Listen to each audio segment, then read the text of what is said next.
بسم الله الرحمن الرحيم. الحمد لله رب العالمين، وصلى الله على نبينا محمد وعلى آله وصحبه وسلم تسليما كثيرا.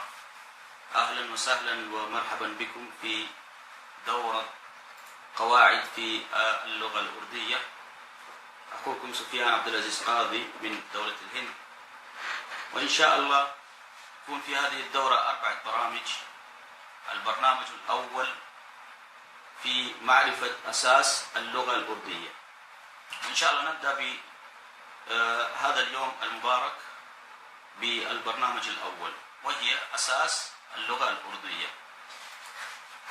اللغة الأردية أصلا هي خليطة من عدة لغات، يعني مجموعة من الحروف والكلمات المأخوذة من عدة لغات، ومن أهمها اللغة العربية واللغة الهندية واللغة الفارسية.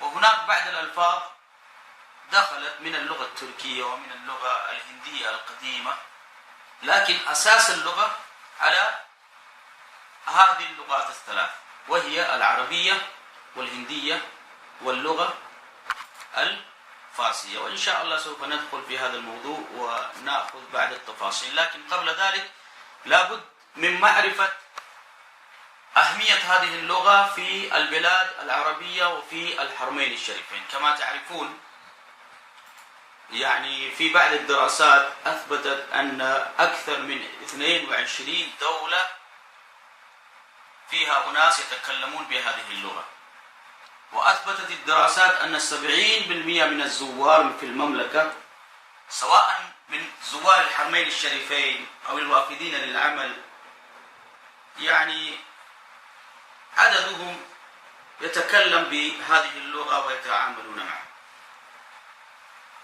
وتعرفون أن في هذا العصر تأثرت الأردية بمفردات اللغة الإنجليزية، يعني تأثرا كبيرا. إن شاء الله سوف نتناول هذا الموضوع، وهذا في جميع اللغات. ترون كثير من الألفاظ الإنجليزية دخلت في اللغة. فاللغة الأردية صراحة هي تعتبر وسيلة للاتصال بينكم وبين زواركم وبين ضيوفكم وبين مختلف الناس من مقاطعات ومناطق شتى في كثير من البلاد. وأنتم أدرى مني في هذا الموضوع، فأهل مكة أدروا بشعابها أن أهمية الأردية في العالم الإسلامي واضحة، خاصة في المدن المقدسة مكة المكرمة والمدينة المنورة. وترون بعد اللوحات الإعلامية كما نراها في الطرق وفي ساحات المسجد النبوي مكتوبة باللغة العربية والإنجليزية والأردو وأحيانا في لغات أخرى. فمن هذه الناحية اللغة لها أهمية، ولا بد عندنا بعد القواعد والأساس. إن شاء الله نبدأ اليوم بالأبجدية الأردية. الأبجدية الأردية مأخوذة من 3 لغات كما قلت لكم: اللغة العربية والفارسية والهندية. وهذه خانة أمامكم الأبجدية الأردية، وهي مكونة من الحروف والأصوات العربية. أولا، جميع الحروف والأصوات الموجودة باللغة العربية توجد بالأردو. خلاص كده سهل عليكم، يعني تشتمل الأبجدية الأردية على حروف وأصوات عربية. كم عدد الحروف الأبجدية باللغة العربية؟ ما يعرف الجواب؟ لو تكتبون في شات كم الحروف العربية، كم الأبجدية؟ 28 30 32؟ في أحد مجيب؟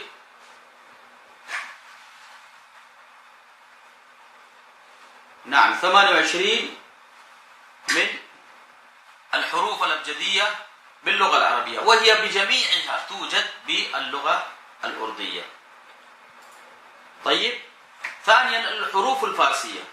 هناك 4 حروف رئيسية باللغة الفارسية دخلت في اللغة الأردية، وهي أولا عندكم أمام الشاشة باء. الباء هو مثل باء، بس تحط 3 نقاط تحت الحرف، تقول با. مثلا باني، باني يعني مويه. وباكستان، اللي نقول باكستان باكستان هو في الأصل باكستان بالباء. فهذا الحرف حرف فارسي دخل في اللغة الأردية، الباء. والحرف الثاني هو تشا. تشا، التشا كحرف CH باللغة الإنجليزية، مثل تقول شار. شار يعني جيم تحط فيها 3 نقاط، صار شا. مثل شار. ما معنى شار؟ شار يعني العدد 4. هذا الحرف الثاني. الحرف الثالث هو زا، ينطق مثل نطق جاء باللغة الإنجليزية، لكن استخدام هذا الحرف قليل جدا، ولذلك يعني لا نركز على هذا اللفظ، ولا نحتاج إن شاء الله فيما بعد في المذكرة اللي أعددناها لكم سهلناها إلى حد أنكم يعني تستطيعون المكالمة والتحدث ومهارة الاتصال الفعال مع الزوار. فالحرف الثالث هو جاء، لكن لا ينطق بكثرة وهي قليلة. الحرف الرابع مثلا جاء، والجاء ينطق مثل نطق جي في اللغة الإنجليزية. تقول مثلا قلي. قلي، قلي يعني شارع أو حارة. قلي حزام يعني شارع الحزام. طبعا أنا أسكن شارع الحزام، فأعطيكم مثال عن الشارع. قلي يعني شارع. وقل، قل بالضم يعني وردة. فهذه الحروف الأربع أمامكم دخلت من اللغة الفارسية في اللغة الأردية، وهي با وتشا وجا وقا. طبعا لا توجد عندنا الآن يعني وقت للتمرين أو ناخذ التمرينات، لكن إن شاء الله فيما بعد نحاول عن طريق شات أن يعني ندرب على بعض هذه الألفاظ بإذن الله. فهذه الحروف الأربع اللي أمامكم دخلت من اللغة الفارسية، وهي مهمة جدا. ثالثا الحروف الهندية. الحروف الهندية منها 3 حروف دخلت في اللغة الأردية. قلنا من البداية اللغة العربية، جميع الحروف العربية توجد في اللغة الأردية. اللغة الفارسية 4 حروف من اللغة الفارسية دخلت في الأردن. والثالث الحروف الهندية، وهي 3 حروف فقط. ما هي؟ أولا تاء. التاء هو أصلا طاء، لكن فوق تاء تحط الطاء الصغير، التاء الطائية، يسمى تاء الطائية، يعني تاء تكتب فيها طاء الصغير، صار التاء الطائية. وتنطق بضرب طرف اللسان والحنك العالي مع الأسنان، تقول تاء.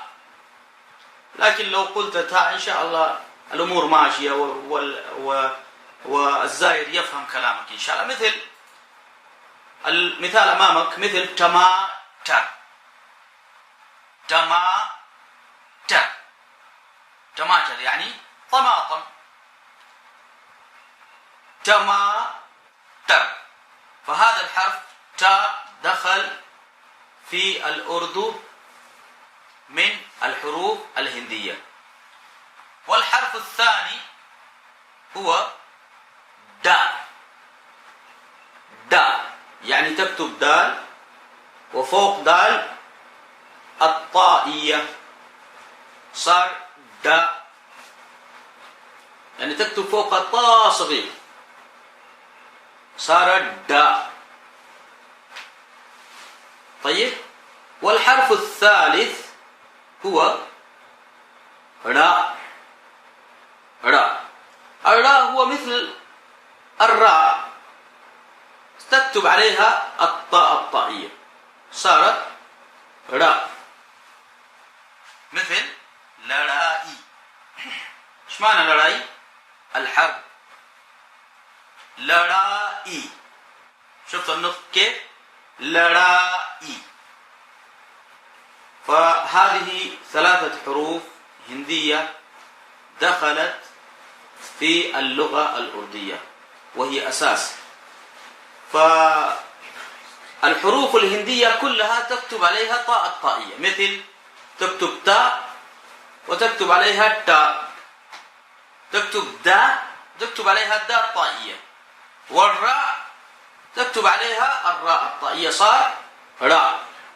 فهذه الأبجدية الأردية وهي مأخوذة مكونة من ثلاث لغات: الحروف والأصوات العربية، الحروف والأصوات الأربع من اللغة الفارسية، والحروف والأصوات الهندية الثلاثة من اللغة الهندية.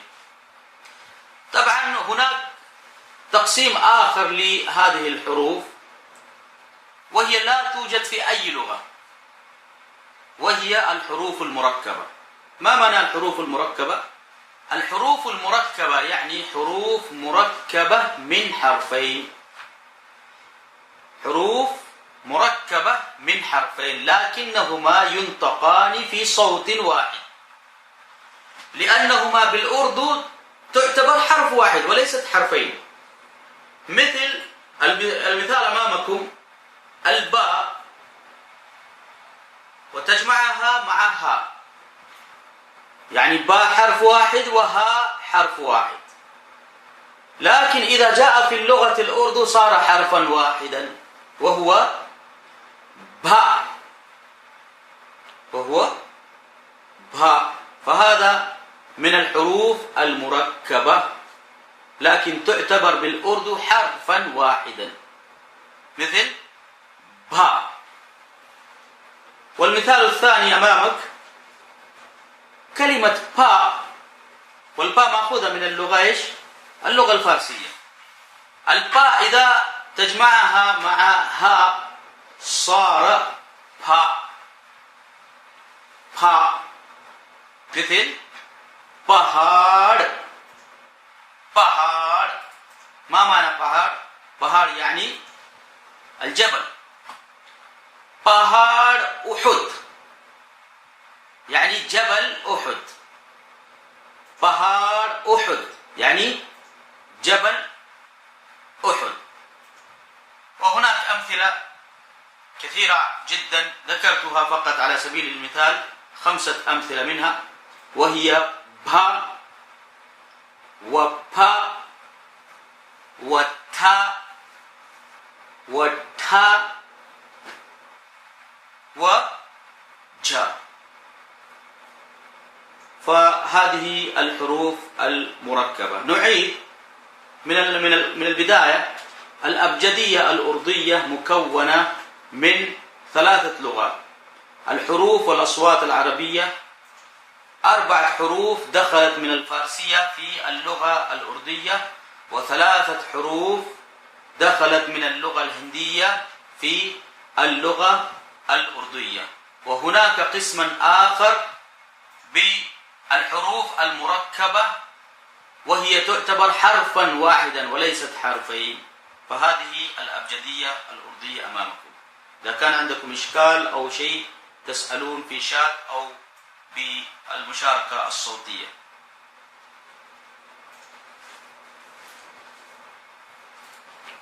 أو نواصل.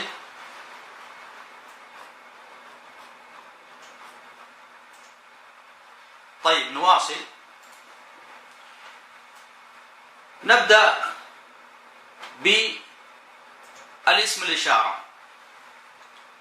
اسم الإشارة في اللغة الأردية اسمان للإشارة، اسمان فقط، أحدها يستخدم للقريب والآخر يستخدم للبعيد. فاللغة الأردية فيها اسمان للإشارة. أولا ي اسم إشارة يستخدم للقريب والمفرد والجمع والمذكر والمؤنث، كل واحد بكلمة ي. طيب في اللغة العربية ما شاء الله باب كبير في أسماء الإشارة، هذا، هذان، هاتان، هذه، هؤلاء، أولئك. لكن بالأردو كلها بكلمة واحدة وهو ي. يعني هذا، سواء بالمفرد أو بالجمع أو مذكر أو مؤنث، كلها بي. مثل ي كتاب है، ये किताब है يعني هذا كتاب، ये كتاب है. طيب ايش معنى है؟ الهي هو رابطة، فعل الكينونة لابد في الكلمة الأخيرة لتكوين الجملة. الجملة في اللغة العربية تكون بمبتدأ وخبر، وفي اللغة الأردية بكلمة هي. طيب كيف تكتب هي؟ عندكم هنا مثال، انظر في الأمثلة، إظهر حرم هي. فهذا الحي هو الرابطة، وإن شاء الله سوف يأتي معنا في درس مستقل. المهم الأسماء الإشارة باللغة الأردية هي شيئان. أولا اسم إشارة ي للقريب، واسم إشارة فو للبعيد، سواء مفرد أو الجمع أو المذكر أو المؤنث، كلها بكلمة واحدة وهو فو. ي للقريب وفو للبعيد. ي كتاب है يعني هذا كتاب، वो كتاب है يعني ذلك كتاب بعيد. ولا بد تحفظ هذين الإشارتين، الي والفو، ي للقريب وفو للبعيد. طبعا هناك بعض الإشارات العامية نرى كثير من الزوار ما يستخدمون ي وفو، عندهم إشارات ما شاء الله تبارك الله. منها الإشارات العامية مثلا إظهر، وهذا مستخدم بكثير. إظهر، ما معنى إظهر؟ إظهر يعني هنا للقريب، وأظهر يعني هناك للبعيد. إظهر حرم है يعني الحرم في هذه الجهة، الحرم إلى هذه الجهة، الحرم هناك اللي بعيد. حرم أظهر है يعني إظهر بالكسر للقريب، وأظهر بالضم تكون للبعيد. فهذه الأسماء الإشارة الأربعة أمامكم. أولا ي وهو للقريب، وو وهو للبعيد. والإشارات العامية منها إظهر للقريب وأظهر للبعيد. هل من إشكال؟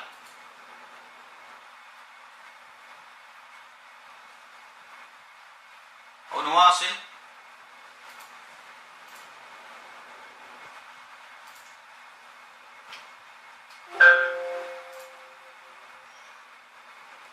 طيب الجميع متفاعلين معي؟ لو كل واحد يكتب واحد في الشات حتى نعرف كم من المتفاعلين إن شاء الله. كل من معنا في هذه المجموعة يكتب واحد على الشات. طيب جزاكم الله خيرا. نواصل أو نعيد الكلام، وإن شاء الله يكون كلام واضح جدا جدا. عندنا مذكرة في 60 صفحة. صراحة هذه المذكرة كنت أدرس في قوات الأمن العام وهي كانت 148 صفحة، لكن لخصتها لكم في 51 صفحة فقط. وإن شاء الله سوف تخرجون بعد هذه البرامج الأربع وعندكم إلمام وعندكم مهارة التحدث بالزوار الكرام. الآن ندخل في موضوع حالات الضمائر الشخصية. حالات الضمائر الشخصية. طبعا في اللغة الأردية هناك حالات كثيرة جدا جدا، الحالة الفاعلية والحالة المفعولية وما أدري إيش من قوانين من ضوابط، وهي ضوابط كثيرة جدا، لكن أنا لخصتها لكم والذي يفيدكم في الميدان. فحالات الضمائر الشخصية هي الفو، وهو من اسم الإشارة كذلك. فو يعني هو أو هي. مثلا تقول वो लड़का है, वो लड़का है يعني ذلك ولد. वो يعني ذلك, ولد يعني لड़का, والهي الرابطة. वो लड़का है يعني ذلك ولد. طبعا اللड़का هو للمفرد वो लड़के हैं هم أولاد. الآن لاحظ كلمة فو. الفو كما قلنا مستخدم للمفرد وللجمع وللمذكر والمؤنث، كلها بحرف واحد وهو فو، وهو للبعيد. वो लड़का है للمفرد, वो लड़के है للجمع, وكلها بحرف واحد وهو वो. يعني كلمة वो يدل على البعيد فقط,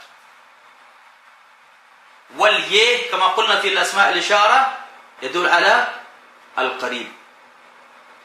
وهو من حالات الضمائر الشخصية كذلك يعني للبعيد. الفو يعني هو هذاك البعيد. والحرف الثاني تو. ما معنى تو؟ تو يعني أنت أو أنت, مذكر ومؤنث كلها بحرف واحد. تو طالب علم है يعني أنت طالب. تو طالب علم है, أو تقول تو طالب है. وإذا أدخلت فيها الكلمة الإنجليزية مثلا تقول تو student है. الستودنت هو الطالب. تو student है, تو طالب है يعني أنت طالب. والمثال الثاني تو هدى है يعني أنت هدى, أنت اسمك هدى. تو هدى है أنت هدى. طيب لو قلت تو عبد الله है, إيش معنى تو عبد الله है؟ يعني أنت عبد الله. تو موظف है يعني أنت موظف. تو डॉक्टर है, تو डॉक्टर है يعني أنت دكتور. تو مدرس है يعني أنت مدرس. فكلمة تو يعني أنت أو أنت. والضمير الثالث هو التم. التم هو جمع تو. تو للمفرد سواء كان مذكر أو مؤنث, والتم للجمع. تم للجمع سواء مذكر أو مؤنث, كلها بالتم. وسواء للمثنى أو الجمع كلها بالتم.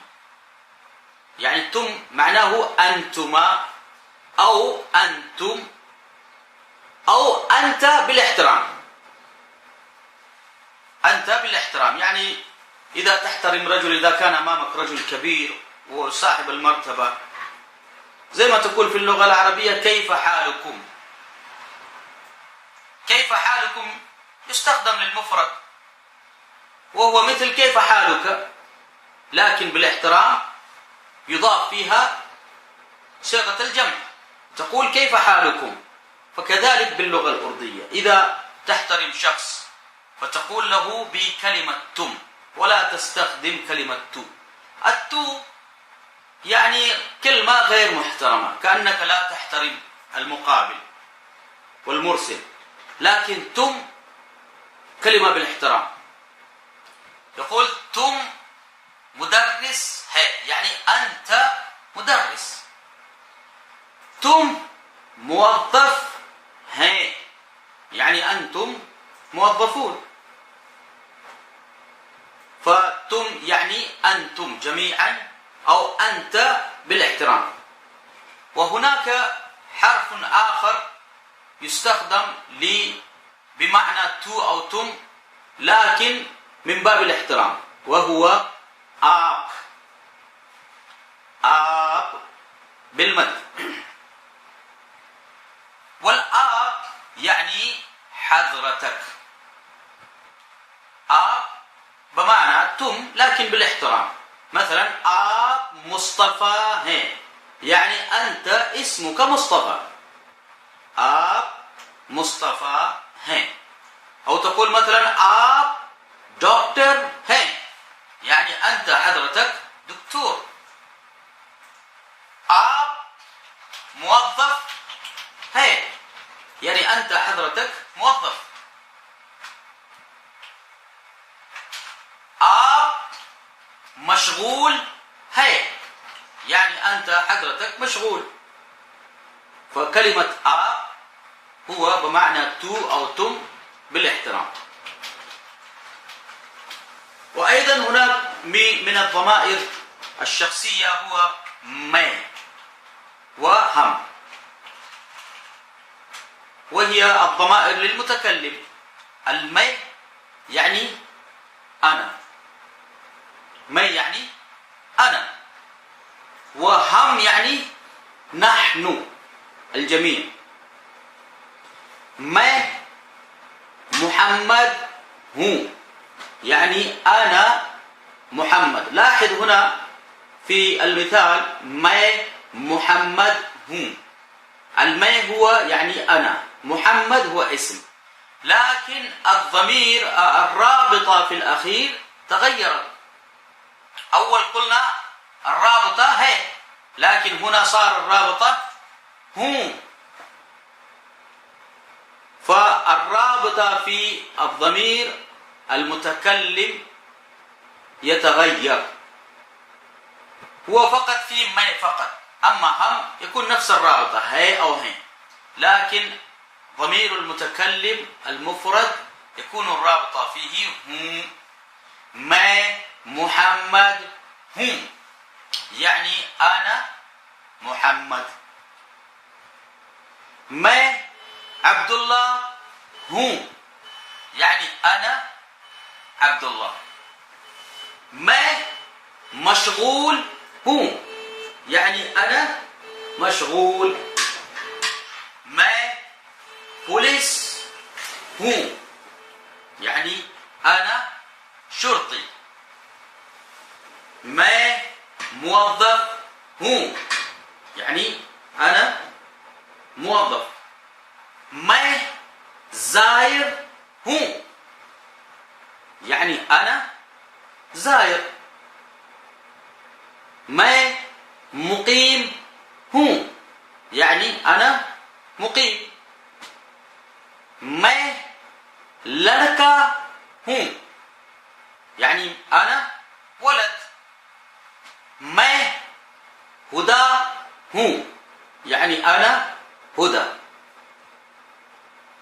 فالضمير ما يعني أنا. والضمير هم.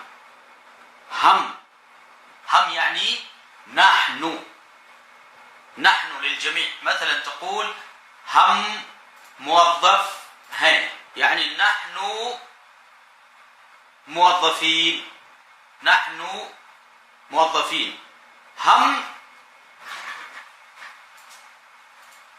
هم بوليس هين، يعني نحن شرطة، نحن مجموعة من الشرطة.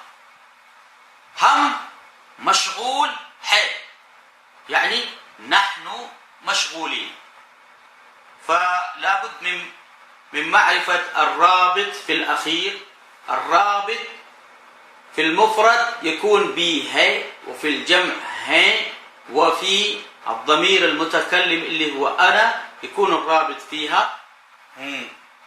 فهذه حالات الضمائر الشخصية، وهي فو للبعيد، والفو للجمع كلها واحد. تو يعني أنت أو أنت بدون احترام. تو طالب علمه، أنت طالب. وأيضا تم، وهو أنتما أو أنتم أو أنت أو أنت بالاحترام. يعني حضرتك أو أنت أيها السيد بالاحترام. وما ونحن. إذا كم صار الضمائر؟ الفو 1، تو 2، تم 3، 4، ما 5، وهم 6. طيب ناخذ تمرين على هذا، لكن بعد الرابط إن شاء الله. الرابط كما قلنا في اللغة الأردية فعلان للكينونة أو الرابطة، وهو هي، يعني يكون يستخدم للمفرد. مثلا ये पुलिस है, ये किताब है, ये टमाटम है, ये दफ्तर है, ये मस्जिद है. طيب والهي للجمع تقول ये مسجد हैं, يعني مجموعة من المساجد. ये موظفين हैं, يعني مجموعة من الموظفين. لكن إن شاء الله نحن في هذه المذكرة نصير على رابط واحد، وهو هي اللي مستخدم للمفرد، حتى لا يختلط عليكم ولا يحصل لخبطة في هذه القواعد. فأهم شيء يكون في بالك أن هي في الأخير هو الرابط لتكوين الجملة هي. طيب، وهذه نماذج توضح استخدام اسم الإشارة مع الرابطة. هي بعض الأمثلة أمامكم، وهي ये كتاب है, يعني هذا كتاب. वो كتاب है, يعني ذلك كتاب بعيد. ये कापी है, يعني هذه كراسة. वो कापी है, يعني تلك كراسة. الكابي هو دفتر أو كراسة. ये घर है, يعني هذا منزل, هذا بيت. ये घर है, هذا منزل. वो घर है, يعني ذلك منزل أو ذلك بيت. فيه للقريب وفو للبعيد. طيب، عندنا الآن تمرين ترجمة هذه العبارة. من يترجم لنا هذه العبارة؟ والشيخ عبد الله والشيخ سليمان، هل من جوائز تحفيز للمشاركين؟ لابد من الجوائز النشيطين واللي يجيبون على الأسئلة. وعليكم السلام ورحمة الله وبركاته. نقدر نحصل على المذكرة؟ نعم، المذكرة موجودة إن شاء الله، وهي مكونة من 4 برامج، وفي آخر الدورة إن شاء الله نعطيكم مذكرة. طيب الآن أقرأ أمامكم هذه العبارات، واللي يترجم في الشات لابد الشيخ عبد الله يجهز له الآيفون ولا ما أدري إيش، لابد من الآيفون يا شيخ عبد الله.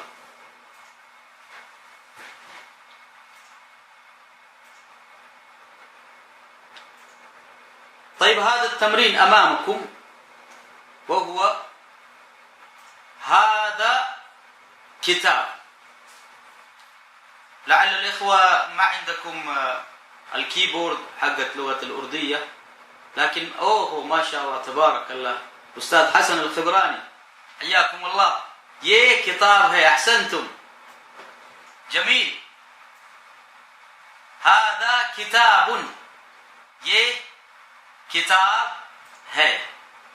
طيب العبارة الثانية, هذه مدرسة. نعم، من يترجم؟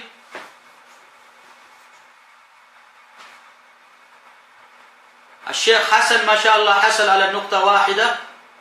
الشيخ عبد الله لو تسجل عندكم هذه النقاط.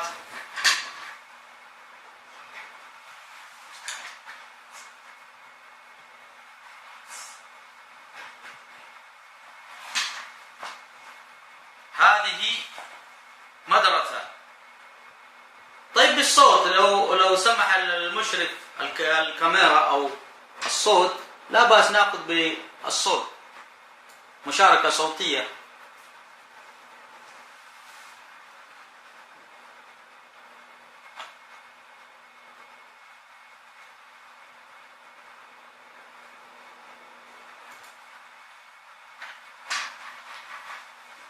هذه مدرسة. ما معنى هذه الكلمة؟ هذه مدرسة.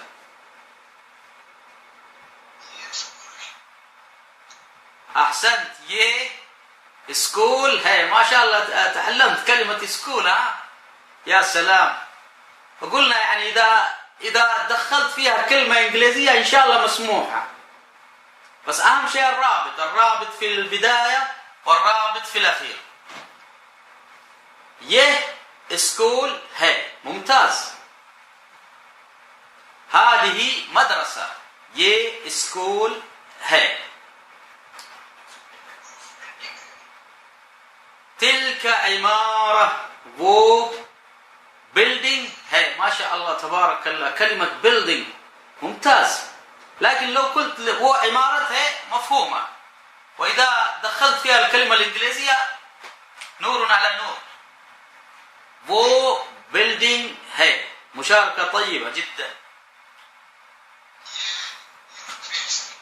هذه جامعة. ये نعم، هذه جامعة. هذه يعني ये، والجامعة الجامعة بالإنجليزي university. نعم أحسنتم. ये university है. الرابط है في الأخير. نعم أحسنتم. تلك سيارة. تلك يعني वो. نعم. वो कार है. वो कार है. أحسنت. طيب هناك كلمة أخرى للسيارة بالأردو، من يعرف؟ نعم قاري. نعم بس لا تقول قالي، لابد نطق تكون أيوة، لابد تكون نطق صحيح. قالي. وإذا قلت قالي ما شاء الله غيرت نعم، القالي هي كلمة يعني ليست طيبة. لو قلت वो कार है الجملة صحيحة वो कार है أو वो गाड़ी है. أي نعم أحسنتم نعم. تلك سيارة वो गाड़ी है. طيب الآن عندنا مثالين باللغة العامية لكلمة اذهب وكلمة اذهب. هنا بيت، يعني البيت هنا، البيت قريب هنا.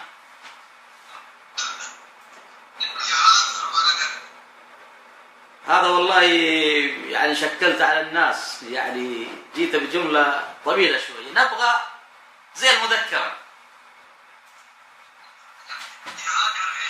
أحسن. أو إظهر غر है. إظهر غر है. ما شاء الله تبارك الله عندك اللغة الأردوية فصيحة ما شاء الله. هنا بيت يعني إظهر غر है. طيب يعني هنا كلمة إظهر للقريب، هنا بقالة البعيد، هنا بقالة بعيد.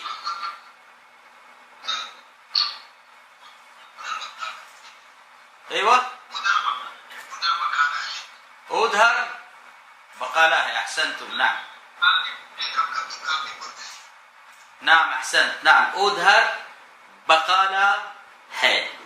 احسنت نعم. اظهر दुकान है. उधर शॉप है بالانجليزي.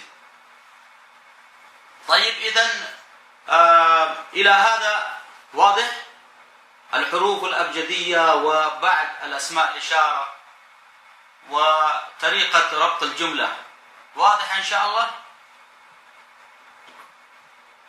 اذا كان عندكم اشكال او سؤال تكتبون على الشات.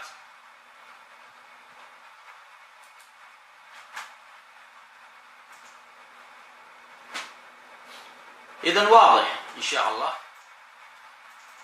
الآن نأخذ صيغة الملكية الشخصية.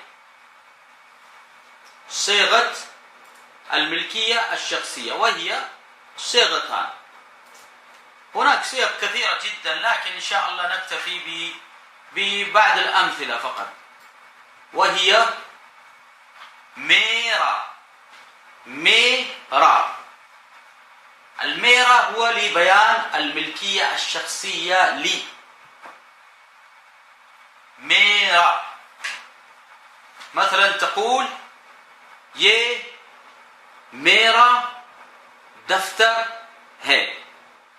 ये मेरा दफ्तर है يعني هذه الكراسة لي. هذه الكراسة ملكيتي أنا. मेरा नाम मोहम्मद है. मेरा يعني ملكيتي أنا. نام يعني اسمي. मेरा नाम يعني اسمي. मेरा नाम يعني اسمي أنا. محمد है اسمي محمد. طيب يعني ميرا يدل على الملكية الشخصية. طيب في مقابله تيرا. التيرا هو يعني आपका لك أنت لبيان الملكية لغيرك. تيرا يعني لك أو لكم. ये तेरा दफ्तर है يعني هذه الكراسة أو هذا الدفتر لك. ये तेरा दफ्तर है يعني هذه الكراسة لك. ये आपका قلم है. طبعا تيرا وآبكا كلاهما واحد لكن تيرا لا يستخدم بالاحترام. وزي ما قلنا في الضمائر الضمير آب يستخدم للاحترام. تقول آب يعني حضرتك. السيد أنت يا سيد تقول آب. آبكا यानी लक या सय्यद, ये आपका कलम है, यानी हादल कलम लक या हज़रतक, ये आपका कलम है। फमेरा व तेरा हिय लिबयान अलमिल्किया, मेरा लिबयान अलमिल्किया लिनफ्सी व तेरा लिबयान अलमिल्किया लिगैरी। والكلمة المستخدمة بكثرة هو आपका يعني لك. ناخذ عليه أمثلة. ये आपका कलम है, यानी هذا القلم لك، هذا القلم لك، ये तेरा कलम है. نفس الشيء، يعني هذا القلم لك. اليه هو اسم الإشارة القريب، आपका للملكية، والقلم هو القلم، وهي الرابط، ये आपका قلم है. طيب ناخذ مثال على मेरा. मेरा नाम शाहिद है, यानी इसमी शाहिद. मेरा नाम अब्दुल्लाह है, यानी इसमी अब्दुल्लाह. मेरा नाम صفي है, यानी इसमी صفي. طيب ناخذ مثال آخر. मेरा शहर मदीना है, मेरा शहर मदीना है, يعني أنا اسم الشهر هو المدينة. मेरा शहर मदीना है, यानी أنا أسكن بالمدينة المنورة. मेरा शहर मक्का है, يعني بلدي مكة، أنا أسكن بمكة. मेरा शहर मक्का है.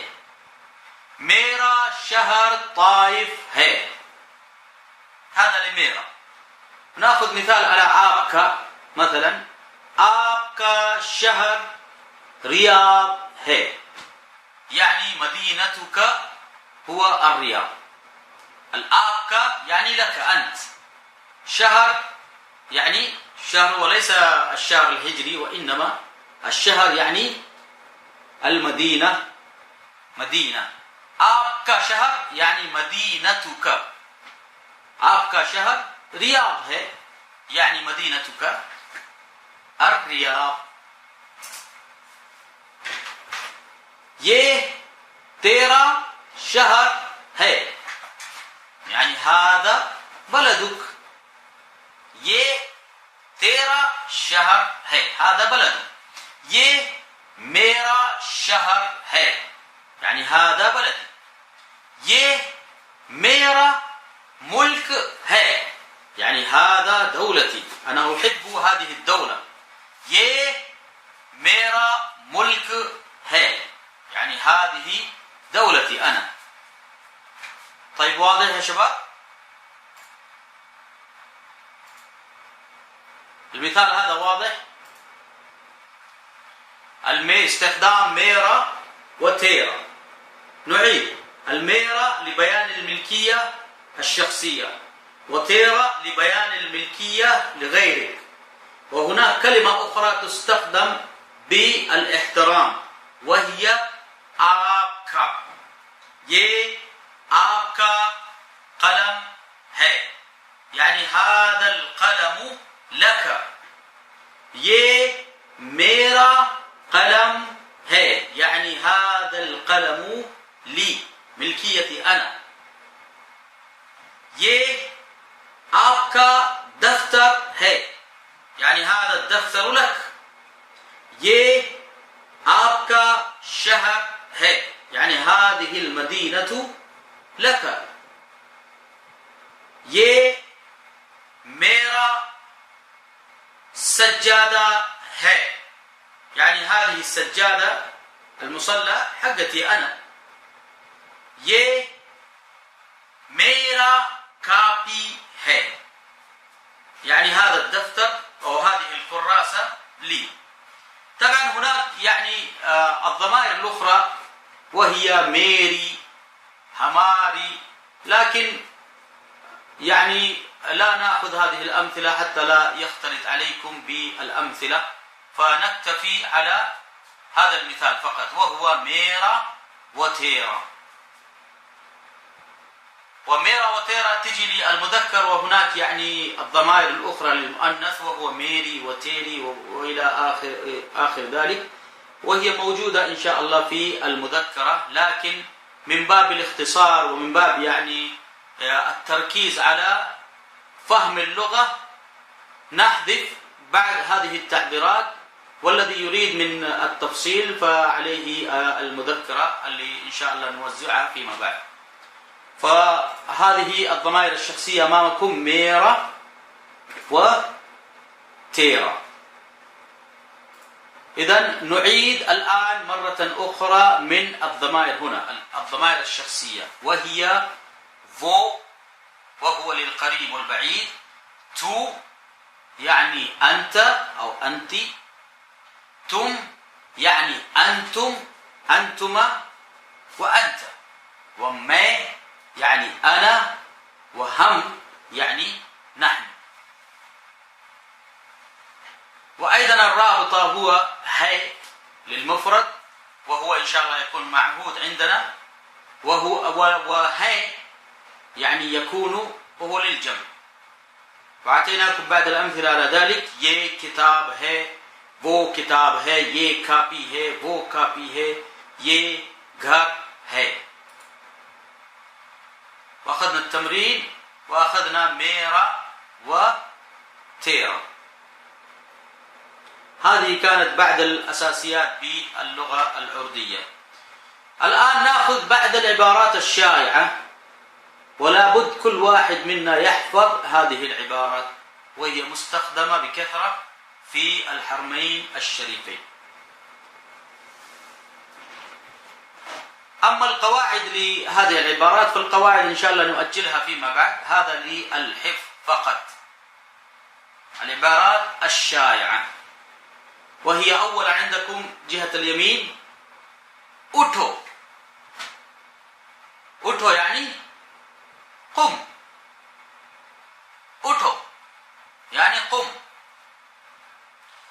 تقول الله حافظ، الله حافظ يعني مع السلامة. تقول الله حافظ مع السلامة.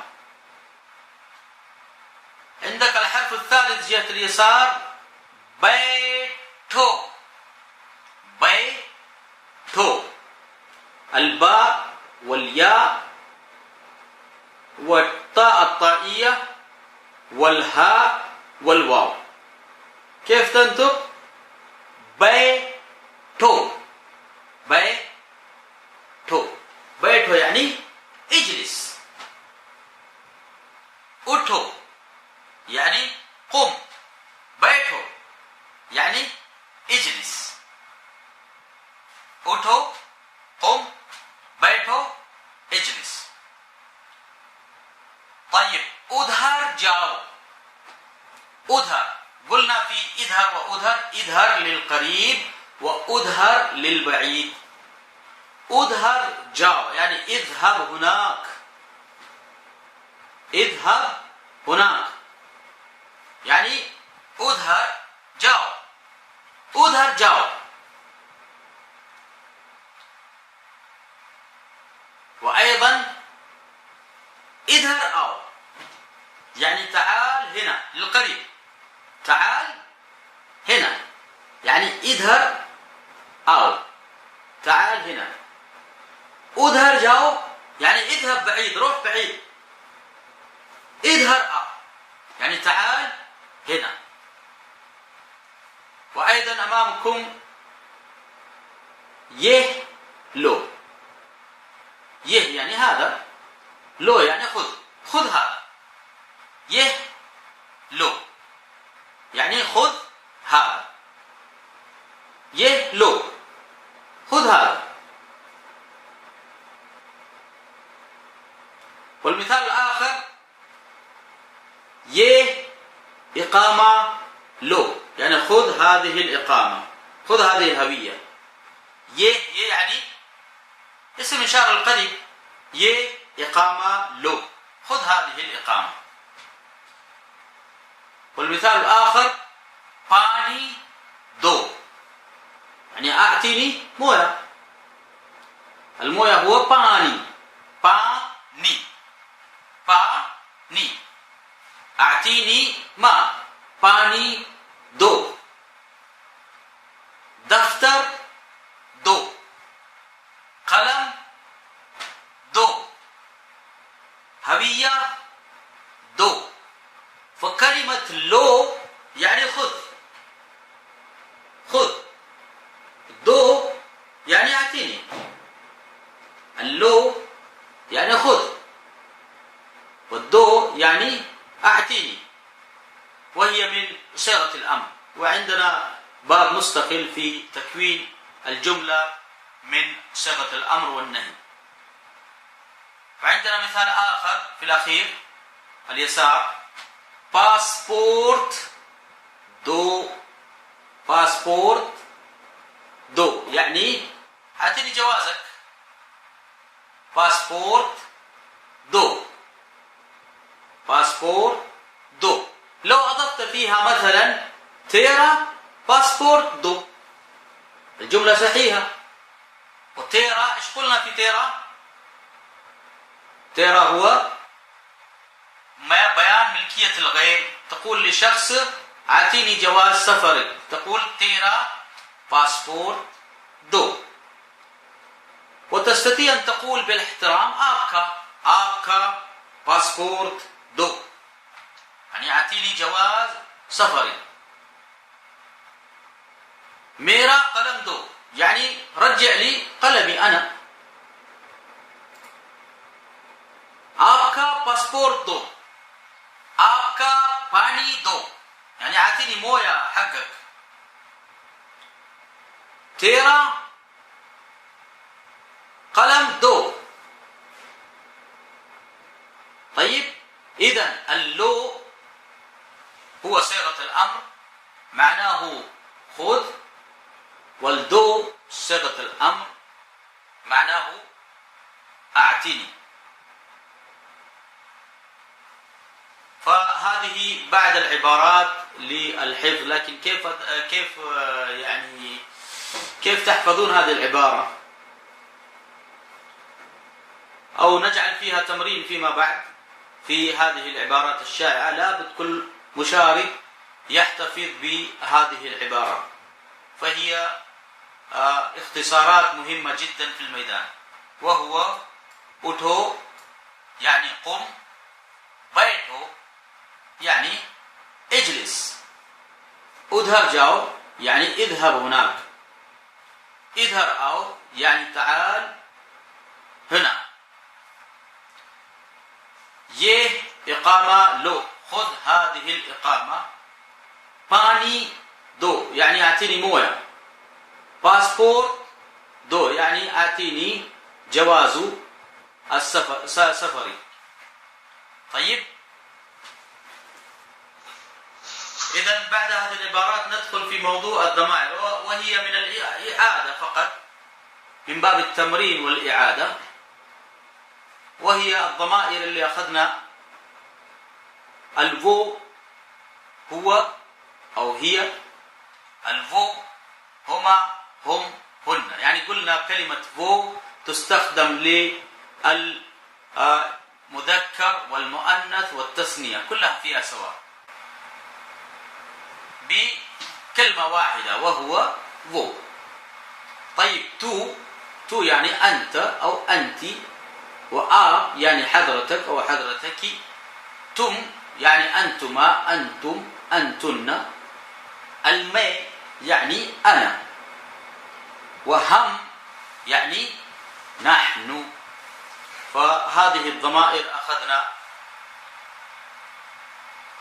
والآن عندنا تمرين والمحادثة، ونكتفي إن شاء الله بهذا القدر في البرنامج الأول.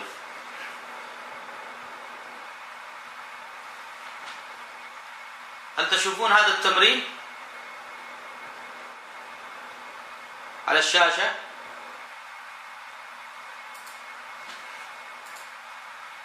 ينظر إلى التمرين يكتب 1 علشان يكون تمرين واضح. نعم.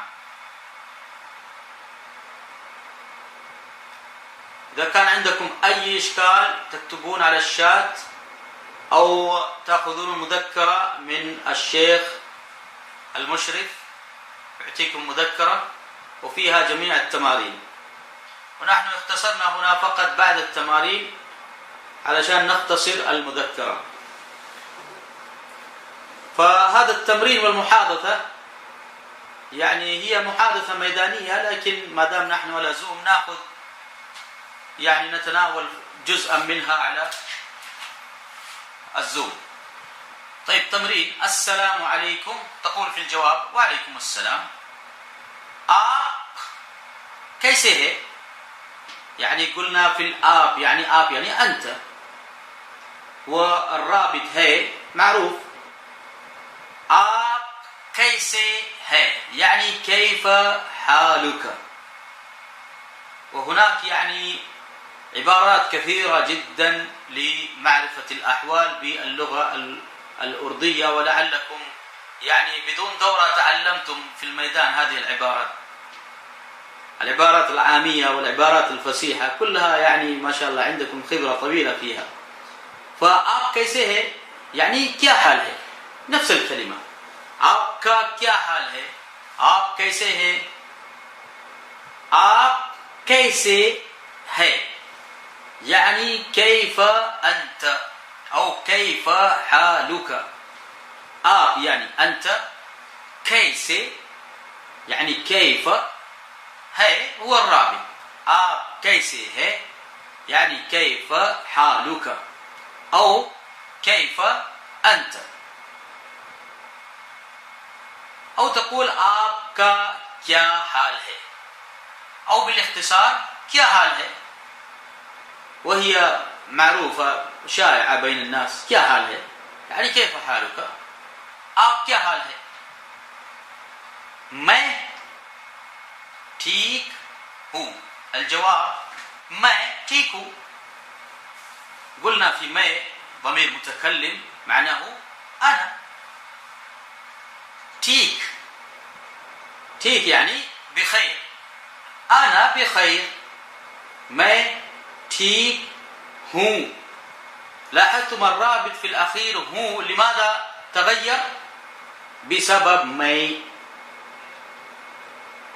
فالرابط في الأخير يتغير في حالة واحدة، وهو إذا جاء في بداية الجملة كلمة मैं.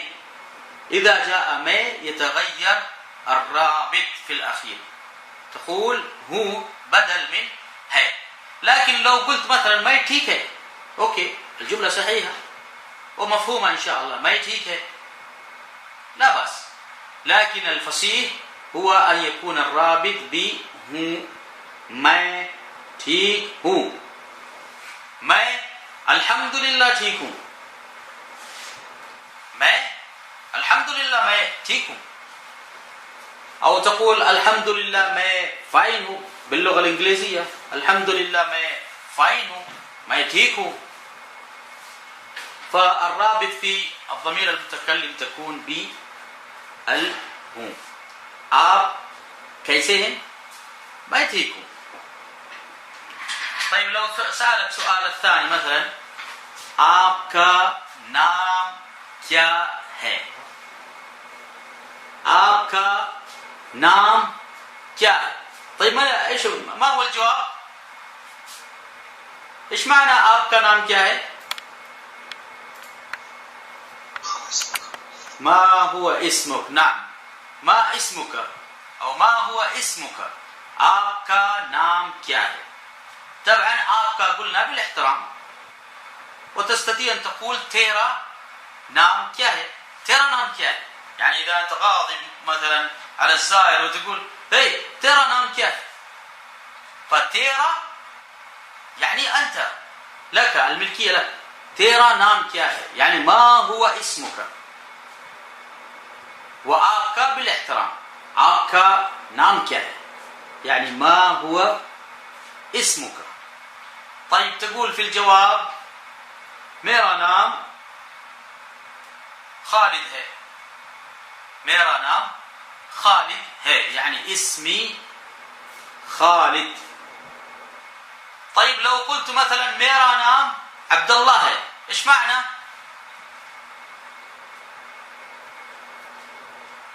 मेरा नाम عبد الله है,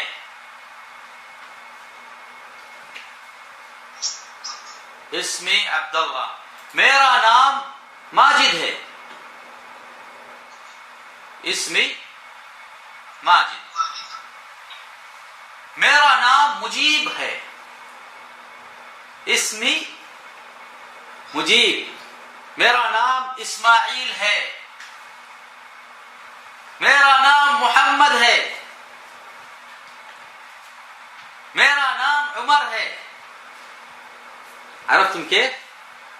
فميرا नाम यानी इसमी अना. لو سألك أحد आपका नाम क्या है, तेरा नाम क्या है, यानी ما اسمك, تقول في الجواب मेरा नाम उमर है. طيب لو سألك مثلا आपका शहर क्या है, आपका शहर क्या है. शहर ايش معنى شهر؟ مر معنا كلمة شهر. نعم نعم أحسنتم, مدينة. आपका शहर क्या है, يعني ما هي مدينتك. أو تقول بغير الاحترام तेरा शहर क्या है, तेरा शहर क्या है, ما هي مدينتك يا رجل. हाँ, मुंबई, कराची, दिल्ली. تعرفون بومبي ولا ما تعرفون؟ والكراची. تقول आपका शहर क्या है, मेरा शहर مثلا تقول रियाद है, يعني مدينتي الرياض. मेरा शहर ताइफ है, मेरा शहर मक्का है, मेरा शहर मदीना है, मेरा शहर यंबुअ है, मेरा शहर दम्माम है, मेरा शहर मुंबई है, मेरा शहर कराची है, मेरा शहर फैसल आबाद है. عرفت كيف؟ فالشهر هو المدينة. आपका शहर क्या है, يعني ما هي مدينتك. आपका शहर क्या है, मेरा शहर मदीना है, الحمد لله. طيب السؤال الآخر, आपका मुल्क क्या है. لاحظتم هنا كلمة क्या, आपका नाम क्या है, आपका शहर क्या है, आपका मुल्क क्या है. الكيا يعني ما, क्या علامة استفهام من أدوات استفهام, معناه ما أو يأتي بمعنى هل, وإن شاء الله لها تفاصيل سيأتي في البرنامج الثاني بإذن الله. فكيا دائما يستخدم للاستفهام. आपका नाम क्या है, ما اسمك. आपका शहर क्या है, आपका मुल्क क्या है. الملك هو الدولة, الملك هو الدولة. आपका मुल्क क्या है. أتقول بدون احترام तेरा मुल्क क्या है, तेरा मुल्क क्या है. فتيرا هو بمعنى आपका, وملك هو الدولة, क्या है يعني ماذا, يعني ما اسم دولتك, من أين أنت. تقول في الجواب मेरा मुल्क सऊदी अरब है, يعني دولتي أنا المملكة العربية السعودية. मेरा मुल्क हिंदुस्तान है, यानी दौलती अना हुआ हिंदुस्तान. मेरा मुल्क पाकिस्तान है, मेरा मुल्क ब्रितानिया है, तेरा मुल्क मलेशिया है. فमेरा यानी ली, وतेरा यानी लक. मेरा मुल्क सऊदी अरब है, यानी दौलती अना हुआ السعودية العربية.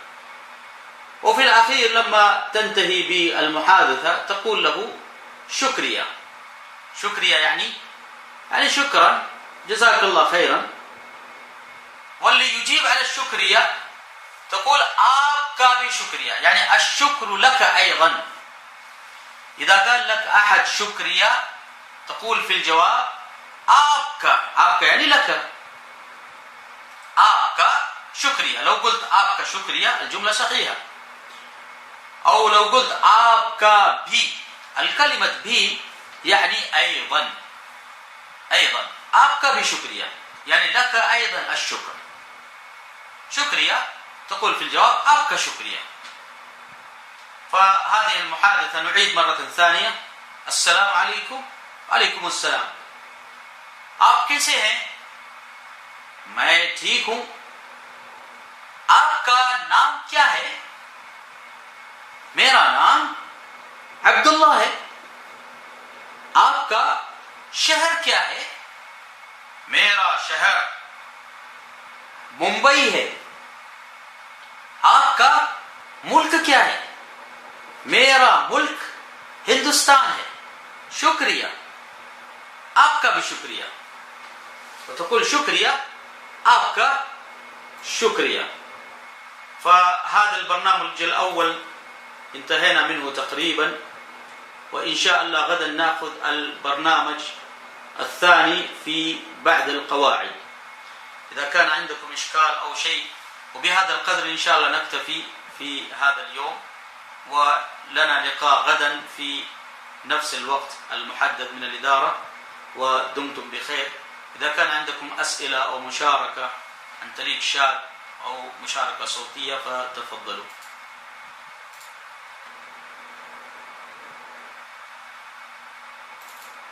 إذا في سؤال. نعم.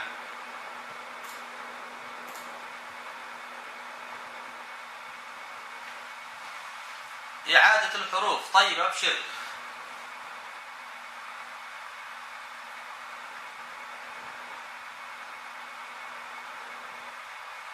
نحتاج إعادة الحروف.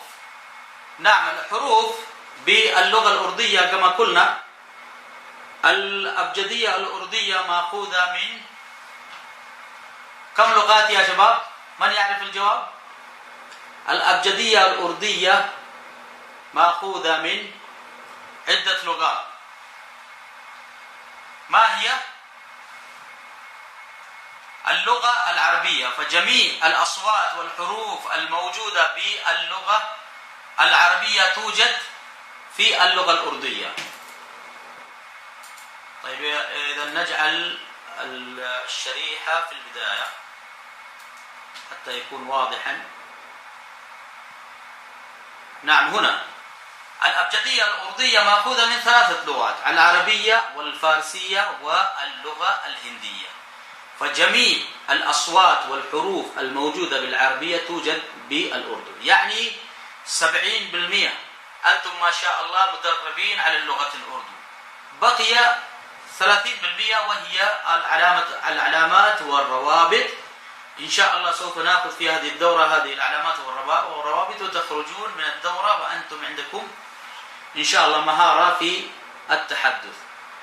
فالأبجدية الأردية مأخوذة من 3 لغات, العربية و4 حروف دخلت من اللغة الفارسية, و3 حروف دخلت من اللغة الهندية. وهذه مهمة جدا, الحروف الفارسية, والأهم منها هي الحروف الهندية. الحروف الفارسية ما هي؟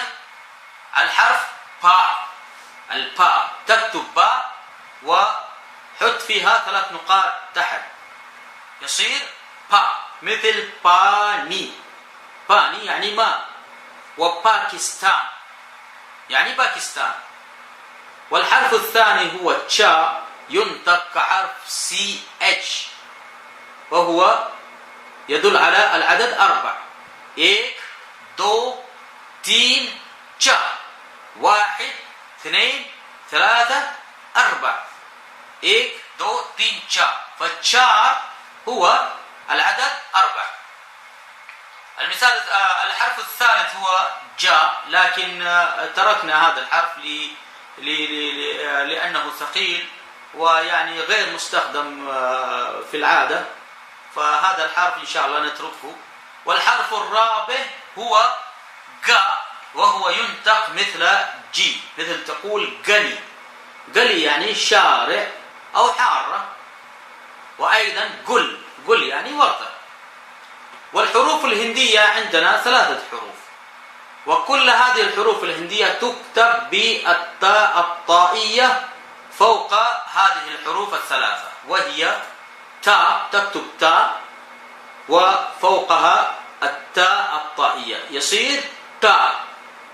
تاء كيف تنطق؟ تاء. تماتر. تماتر يعني طماطم. وأيضا الحرف الثاني هو دال. الدال وهو الدال الطائية، تكتب دال وفوقها الطاء الصغير، يصير داء. داء. والحرف الثالث راء، وهو تكتب راء وبعدين تكتب عليها الطاء الطائية، وهي راء يوضع فوقها طاء صغيرة مثل لرائي.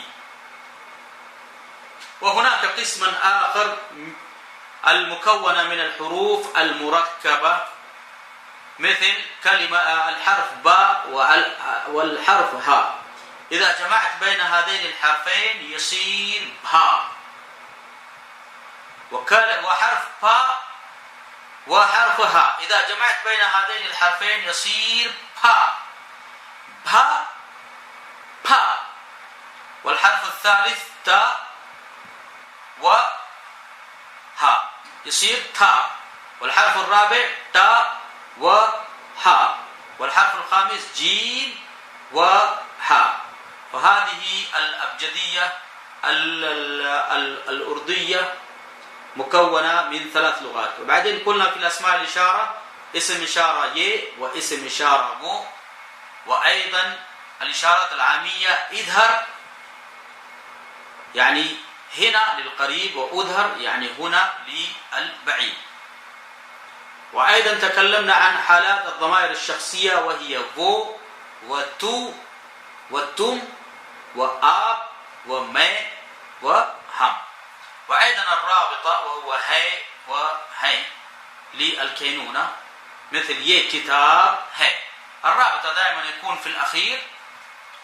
وقلنا إن شاء الله نتدرب على رابطة واحدة وهي هي فقط، ونترك اللي هو للجمع، ونفرض المفرد هو على الجميع، يعني نستخدم الرابطة رابطة واحدة وهي هي فقط للسهولة هذا، وإلا في الكتابة يختلف. أخذنا تمرين وأخذنا ميرا وتيرا وبعد العبارات الشائعة. وبهذا انتهينا البرنامج الأول، ولنا لقاء غدا إن شاء الله في نفس الوقت مع البرنامج الثاني. وعندكم أي إشكال أو شيء فتراجعون مركز تعليم اللغات يعطيكم مذكرة، أو إذا تحتاجون إلى مذكرة تفصيلية فهو عندي إن شاء الله أوفر لكم.